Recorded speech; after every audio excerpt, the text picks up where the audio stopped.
Alright, imagine you're sitting in a job interview, everything is going well, you're answering smoothly, you're feeling confident, and then the interviewer asks, in your experience, which country's team have been a little more challenging to work with? Or maybe they say, who is hardest to work with culturally? Now, if your brain starts going, maybe stop. Because the moment you start mentally listing countries, the interview might already be over. Not because you gave the wrong country, but because you answered the wrong way. Questions like this sound thoughtful, but they are actually flawed questions. And if you answer them directly, you might accidentally reveal something your interviewer really doesn't want to hear. So in this video, I'm going to show you 2 common flawed interview questions, why they're flawed, and how you should think strategically when answering them. Then at the end, I will give you 3 practice questions so you can test your own thinking. All right, let's get right into the first one. In your experience, which country's teams are the most difficult to work with? Now, let's be honest. When people hear this question, their brain immediately starts doing this. Maybe. No, don't even go there. How did I answer? That's an interesting question. Honestly, in my experience, collaboration challenges are usually less about nationality and more about differences in communication style, expectations, or decision-making processes.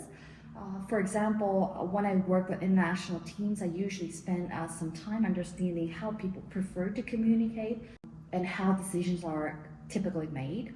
So once those expectations are clear, the collaboration tends to become much smoother. So for me, it's really less about where someone is from and more about how we align our working styles. Now the real question is, why shouldn't you answer this question directly?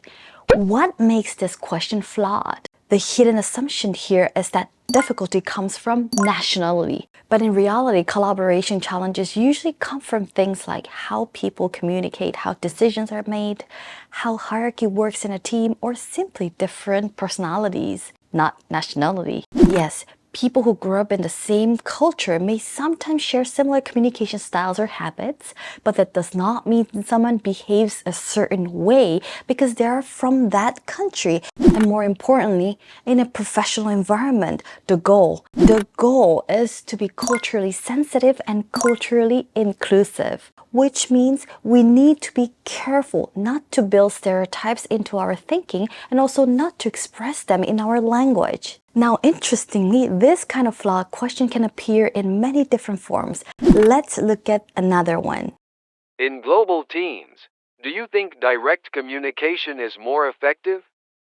Now, your instinct might be to say, yeah, probably. But again, pause. That's another trap. How did I answer? Okay, that's a really interesting point. I would say direct communication can definitely help in some situations, especially when teams need clarity or quick decisions. But in global teams, I found that it's usually less about choosing one style and more about understanding the context and the people you're working with. So in my experience, what works best is being clear about goals and expectations while also adjusting your communication style so everyone feels comfortable contributing. So that balance usually makes collaboration much more effective. This question is actually a slightly more softer version of the previous one, but the real problem underneath is actually the same. There is one very common thinking trap hidden in questions like this. It's called overgeneralization. The question oversimplifies something that is actually very complex. Real communication rarely follows one universal rule, right? Context matters, relationships matter, timing matters. Let me give you a simple example. Imagine you come home and your wife is kind of upset. You ask, hey, what happened? And she says, nothing. Now you think it's about one thing. Maybe you forgot to pick up the package she asked you to grab from the front desk. So you say, oh, sorry about that. I will get it now. But actually, it's not just about the package. 2 days ago, you also forgot to reply to a message she sent you. So now in her mind, those 2 things are connected. And suddenly the story becomes, you've been less caring recently. Okay, let's stop right there. Human communication is complicated. Now imagine adding different cultures, languages, expectations, and work styles into that situation.